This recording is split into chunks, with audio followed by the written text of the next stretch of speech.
Nah, ini perhitungan yang kedua, kita menggunakan dua persamaan. Persamaan 1 dan ini adalah persamaan 2. Persamaan 1 rumusnya adalah Y sama dengan CI tambah G. Ini sebelum adanya pajak. Nah, untuk persamaan kedua ini baru disubstitusikan dengan adanya T atau pajak ini, di mana I ditambah G sama dengan S ditambah T. Nah, tapi yang perlu teman-teman perhatikan di sini itu hasil akhirnya memiliki hasil akhir yang berbeda, yaitu 2000 dan juga 1960. Nah, ketika hasilnya berbeda, maka di sini ada kesalahan ataupun kekeliruan dari soal tersebut. Nah, artinya di sini itu bukan salah jawab, tapi salah soal. Nah, ini salah satu contoh soal yang salah. Kenapa salah? Karena kalau kita coba buka buku halaman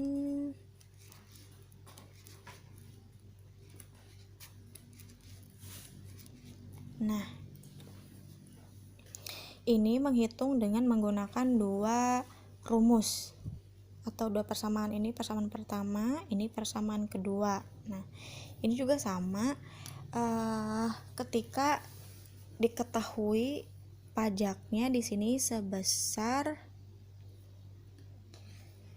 0,4 atau 40%. Nah, untuk persamaan 1 di sini itu tidak dimasukkan untuk penghitungan pajaknya, tapi kita masukkan di penghitungan yang kedua. Nah, mari kita hitung. C sama dengan 0,6 ditambah 0,2Y ditambah 120 ditambah 60. Nah, 0,75 kita pisahkan, kemudian kita hitung yang tidak memiliki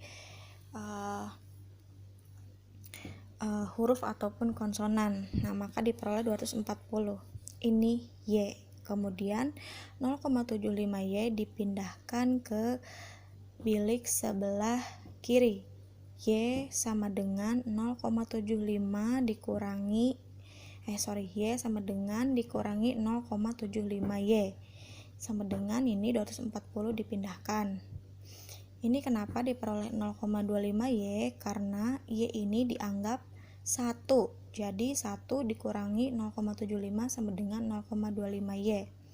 Lalu Y sama dengan 240 dibagi 0,25, maka diperoleh 960. Oke, kemudian untuk yang perhitungan kedua, I tambah G. I-nya 120 dan G-nya 60, maka diperoleh 180. S dan T ini adalah persamaan untuk S-nya. Itu sebesar 0,25Y dikurangi 100 ditambah T sebesar 40.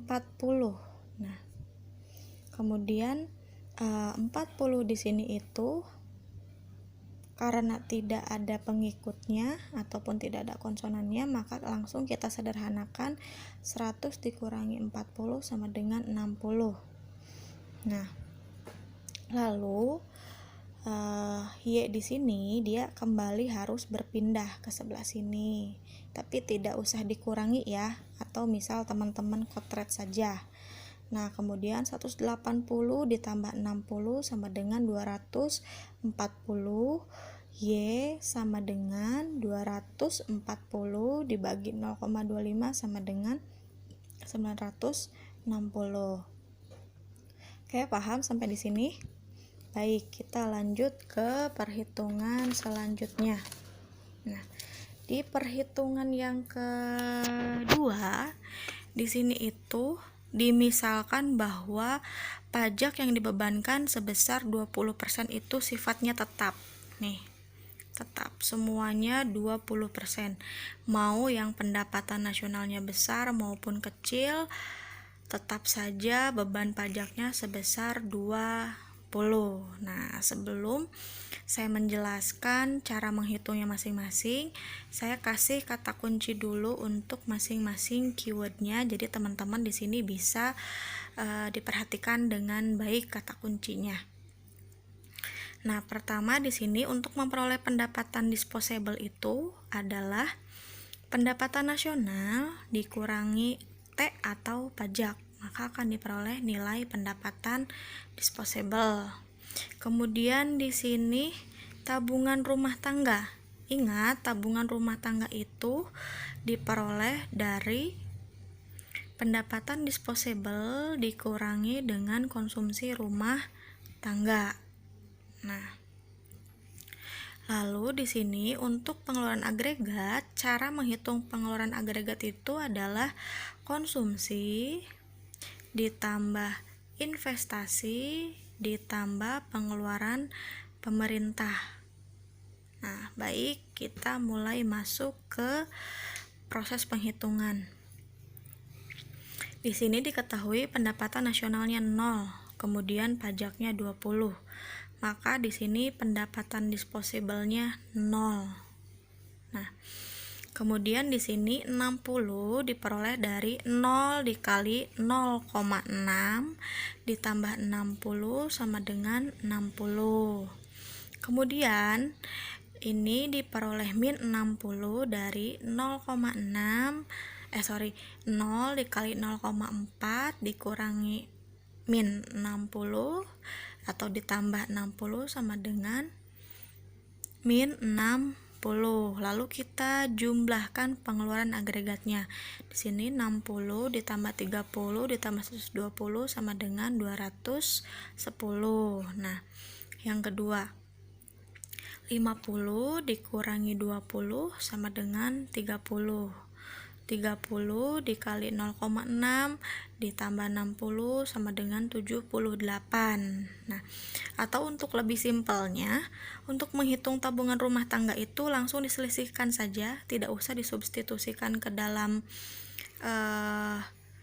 rumus tabungan. Seperti misal 0 dikurangi 60 sama dengan min 60. 30 dikurangi min 78 min 48. Nah, persamaan ini bisa digunakan sebagai tolak ukur benar atau tidaknya teman-teman dalam menghitung tabungan dan juga konsumsi rumah tangga. Nah, kemudian di sini dijumlahkan 78 ditambah 30 ditambah 120 sama dengan 228. Dan seterusnya, silakan teman-teman pelajari kembali, kerjakan kembali. Nah, untuk tugas yang kedua, kita latihan soalnya masih dengan soal yang sama, soal nomor 3 ini, tapi pajaknya bukan pajak tetap, jadi besarannya tidak sama semua 20, tapi besarannya di sini itu proporsional sebesar 20% dari pendapatan nasional. Misalnya 50% dari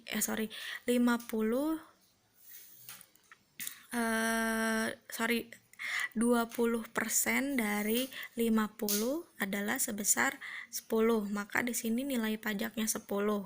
Kemudian nanti di sini pendapatan disposable-nya sebesar 40. Nah, atau misal gini.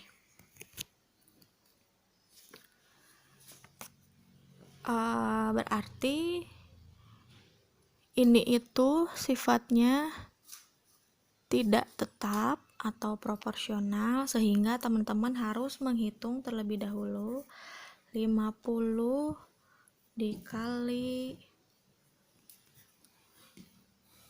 0,2. Nah, berarti 10% di sini itu adalah pajak yang dibayarkan. Nah, lalu simpan di sini sebesar 10, baru 50 dikurangi 10 sama dengan 40 untuk pendapatan disposable yang diperoleh. Silakan teman-teman kerjakan untuk tugas minggu ini. Jika ada yang tidak dimengerti, silakan didiskusikan di Google Classroom. Oke, sekian pemaparan dari saya. Mohon maaf apabila ada kesalahan. Billahi taufiq wal hidayah. Wassalamualaikum warahmatullahi wabarakatuh.